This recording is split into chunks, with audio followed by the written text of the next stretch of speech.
Γεια σας, καλώς ήρθατε. Παρακολουθείτε δημόσιες προετοιμασμένες ομιλίες ρητορικής σύμφωνα με τα πρότυπα των Toastmasters International.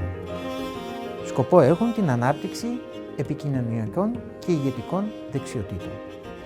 Η Toastmasters International είναι ένας παγκόσμιος μη κερδοσκοπικός οργανισμός με πάνω από 400.000 μέλη σε 143 χώρες.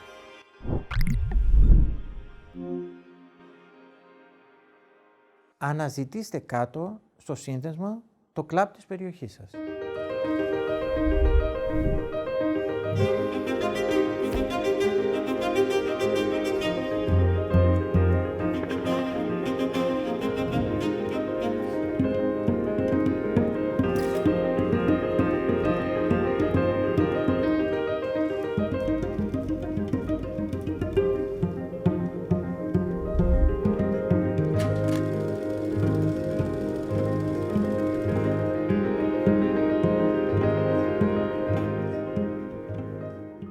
Χρόνια διαφορά στην ημερομηνία γέννησης δύο ανθρώπων σίγουρα είναι υπολογίσιμη διαφορά. 10 μέρες όμως. 10 μέρες είναι σχεδόν ταυτόχρονη γέννηση για δύο ανθρώπους που ήρθαν στο μάταιο του κόσμο πριν 97 χρόνια και οι οποίοι στη ζωή τους παρουσίασαν σημαντικά κοινά σημεία και ανάλογες διαδρομές. Είναι ο Κωνσταντίνος Κουβέλης και ο Γιώργος Νικολαίδης. Για δύο λοιπόν από τα σημαντικά κοινά του σημεία θα σας μιλήσω σήμερα. Το ένα είμαι εγώ. Τυχαία άραγε η ταυτόχρονη γέννησή τους. Αυτό ας το αφήσουμε να το αναλύσουν οι ασχολούμενοι με τη μεταφυσική. Το άλλο σημαντικό κοινό του σημείο είναι ότι και οι δύο υπήρξαν από τη νεαρή τους ηλικία ενθουσιώδεις οραματιστές. Και αυτή η έφεσή τους να οραματίζονται και να εργάζονται ακατάπαυστα για την υλοποίηση κάθε θετική σκέψης και ιδέες που ολοκλήρωναν τα οράματά τους, μικρά και μεγάλα, ήταν το κλειδί της επιτυχημένης τους πορείας ως ηγέτες. Ηγέτες στον τομέα του ο καθένας. Επαγγελματικό, κοινωνικό, οικογενειακό. Γι' αυτό το λόγο επέλεξα να σας μιλήσω για αυτούς και όχι από κάποια ανόητη εγωιστική διάθεση να μιλώ για την οικογένειά μου. Διότι παρατηρώντας και στη συνέχεια ακολουθώντας το δικό τους τρόπο έμπνευσης και οραματισμού, μπορούμε όλοι μας να προοδεύσουμε όπως εκείνοι και να φτάσουμε μακριά στο δρόμο της επιτυχημένης και καρποφόρας ηγεσίας. Το πρωταρχικό λοιπόν όραμα του μικρού Κώστα άρχισε να υλοποιείται σε ηλικία 12 ετών. Τότε ο παπάς και ο δάσκαλος του χωριού, βλέποντας πόσο εύκολα μπορούσε να αντιλαμβάνεται τις διαθέσιμες ικανότητές του και να δημιουργεί στο μυαλό του την εικόνα για το πώς θα μπορούσε να είναι ο εαυτός του στο μέλλον, του πρότειναν να φύγει στην πόλη για να συνεχίσει εκεί το γυμνάσιο. Και ήταν η αντίδραση του πατέρα του να αγοράσει 10 πρόβατα για το μικρό Κώστα να τα βοσκάει και παράλληλα να μάθει ψάρεμα σε μια ομάδα πεπειραμένων αλλιών. Μα δεν ήταν αυτό το όραμα του Κώστα. Βεβαίως και ήταν πάντα ο όραμά του να κάνει ό,τι έκανε όσο πιο σωστά μπορούσε. Σε σημείο μάλιστα που ενώ οι έμπειροι ψαράδες αγρίστευαν τα σχισμένα δίχτυα τους, εκείνος έμαθε από μόνος του και τα έραβε.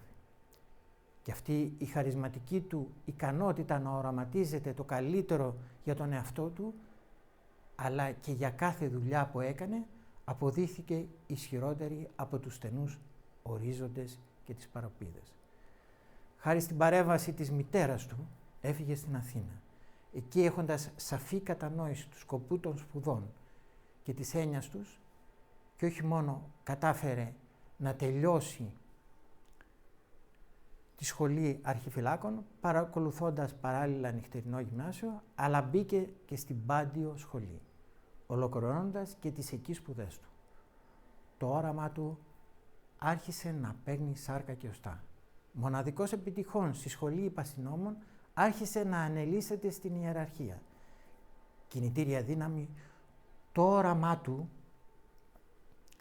να βελτιώνει συνεχώς όχι μόνο τις προσωπικές αλλά και τις ηγετικές του ικανότητες και να πετυχαίνει τη βέλτιστη οργάνωση και λειτουργία του οργανισμού που υπηρετούσε, βοηθώντας παράλληλα τους συναδέλφους του και υφιστάμενους λειτουργούς με το ίδιο όραμα, την τελείωση. Όπως ακριβώς κάποτε έραβε δίχτυα που οι έμπειροι ψαράδες πετούσαν. Και τελικά, μετά από τις προκλήσεις που συνέθεταν το όραμά του και που με επιτυχία αντιμετώπισε σε ατομικό και συλλογικό επίπεδο, αποστρατεύτηκε ως αρχηγός αστυνομίας. Τι κοινό άραγε είχε ένας δημόσιος λειτουργός όπως ο πεθερός μου με έναν ιδιωτικό υπάλληλο μεγάλης πολυεθνικής εταιρείας, όπως ο πατέρας μου?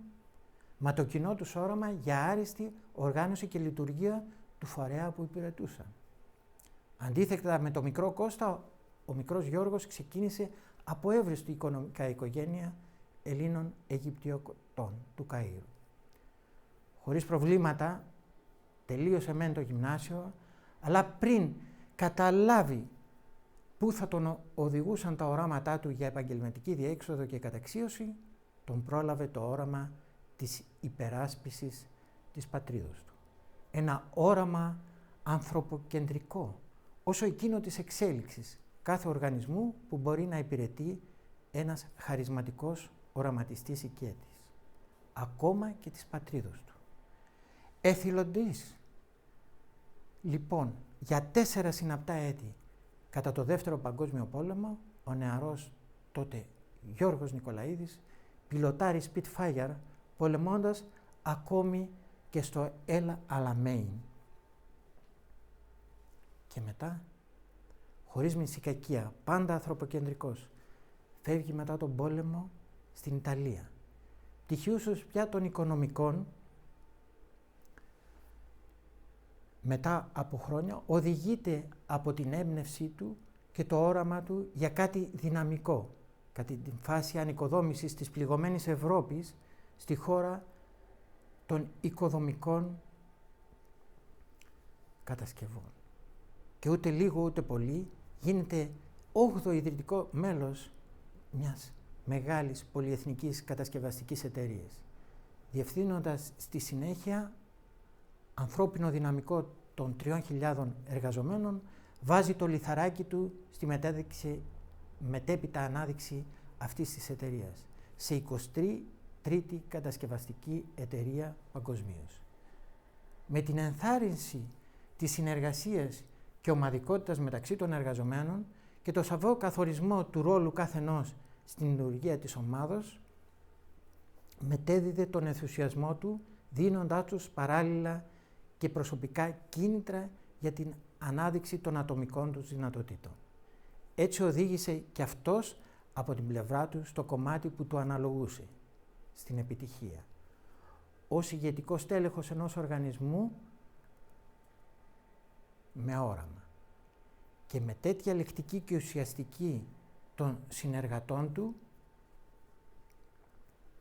σε αυτό το όραμα και τους επιμέρους στόχους που δεν μπόρεσε να επιτρέψει στον εαυτό του να αποσυρθεί ως συνταξιούχος παρά μόνο στην ηλικία των 75 ετών.